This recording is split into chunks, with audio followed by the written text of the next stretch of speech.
Sorry Karthik, அதே மாதிரி தமிழ்நாடு பொறுப்பு ஆளுநர் அர்லேக்கர் இன்று இரவு 7 மணிக்கு கேரளா செல்கிறார். இந்த நிலையில ஆளுநர் அர்லேக்கரை சந்திக்க தாவேக தலைவர் விஜய் நேரம் கேட்டதாகவும் அண்மை செய்தியை பார்த்தோம். அது குறித்த விவரங்கள்.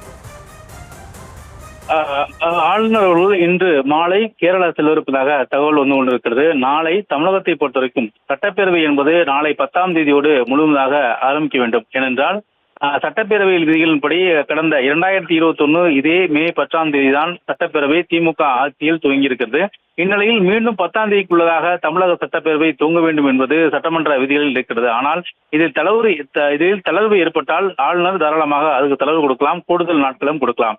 ஆனால் அடிப்படையில் ஒரு அதிகப்படியான வெற்றி பெற்ற கட்சியை முதற்கட்டமாக அழைத்து அவர்கள் ஆட்சி அமைக்க கூறுவார். அவர்கள் ஆட்சி அமைத்த பிறகு சட்டமன்றத்தில் அதை பெரும்பான்மையை நிரூபிக்க வேண்டும். இதுதான் மரபு, இதுதான் வழிமுறை, இதுதான் சட்டம். ஆனால் முதல் முறையாக ஆளுநர் தன்னுடைய கருத்தில் நீங்கள் அந்த 118 பேருக்குடனான அந்த ஆதரவு கடிதத்தை கொண்டு வந்து தர வேண்டும் என்று அவர் கேட்டிருப்பதாக சொல்லப்படுது. இது அரசியல் சட்டமைப்புக்கு எதிரானது என்று திமுக கூட்டணியில் இருக்கக்கூடிய கட்சிகள் மட்டுமல்ல, தமிழகத்தில் இருக்கக்கூடிய அனைத்து எதிர்கட்சிகளுமே இதுக்கு கடுமையான கண்டனத்தை தெரிவித்தார்கள். இது வரமுறைக்கு எதிரானது, இது பாஜகவினுடைய தூண்டுதலின் பேரில் ஆளுநர் செய்கிறார். எனவே இத்தகைய ஒரு சூழல் என்பது சட்டத்துக்கு எதிராக ஒரு சூழலாக அமைகிறது என்று அவர்கள் கண்டனம் தெரிவித்தார்கள். இந்நிலையில் இன்று அதாவது 118 இடங்களை விடுதலை சிறுத்தைகள் கொடுத்தோடு சேர்த்த மொத்தமாக 118 சட்டமன்ற உறுப்பினருடைய ஆதரவு கடிதத்தோடு விஜய் இன்று சந்திக்கிறார். இந்நிலையில் ஆளுநர் 7 மணிக்கு செல்ல இருப்பதாக கூறப்படுவது இதில் ஏதோ அரசியல் உள்நோக்கம் கொண்டதாக இருக்கப்படும் என்று அரசியல் திறனாய்வாளர்கள் கூறுகிறார்கள். எனவே 7 மணிக்கு அவர் செல்ல இருப்பதாக கூறப்படுவது இது அரசியல் உள்நோக்கத்துக்காக இருக்கப்படும் என்று கூட எதிர்பார்க்கப்படுகிறதாக அரசியலில் பல்வேறு விமர்சனங்கள் வந்து கொண்டிருக்கிறது. ஆனால் முறைப்படி முதற்கட்டமாக நடிகர் விஜய் வெற்றி பெற்ற பிறகு அதிக இடங்கள் பெற்றவர் என்ற அடிப்படையில் அவரை ஆட்சிக்கு அவரை அழைத்து முதற்கட்டமாக அவருக்கு பதவி பிரமாணம் செய்து வைத்து அதன் பின்னதாக அவர் சட்டமன்றத்தில் தன்னுடைய பெரும்பான்மையை நிரூபிக்க வேண்டும். இதுதான் ஒவ்வொரு முறையும் விதி. ஆனால் 118 இடங்கள், அதாவது 112 சட்டமன்ற உறுப்பினர்கள் கேட்பதால் அதையும் தருவதற்கு தயாராக தற்போது விஜய் இன்று மாலை ஆளுநர் மாளிகை நோக்கி செல்கிறார்.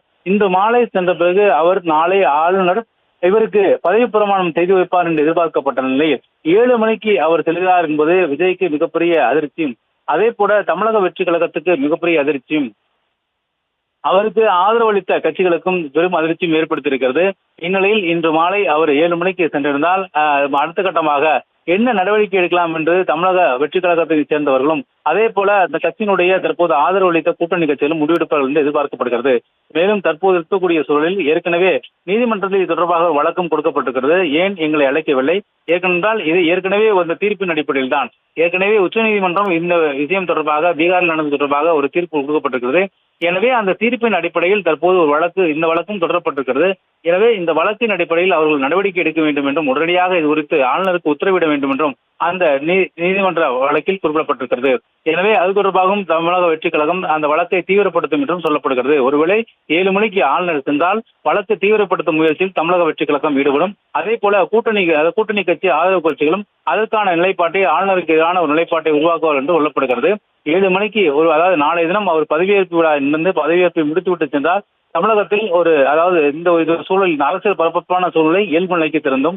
இல்லை என்றால் மீண்டும் அதே அரசியல் பரபரப்பான சூழலை பற்றிக் கொள்ள வாய்ப்பு இருக்கிறது. எனவே ஆளுநருடைய இந்த 7 மணிக்கு அவர் செல்வது என்பது மீண்டும் தமிழக அரசியல் ஒரு பரபரப்பான சூழலை தான் உருவாக்கும். செய்திகளை உடனுக்குடனும் துல்லியமாகவும் தெரிந்து கொள்ள சப்ஸ்கிரைப் பண்ணுங்க.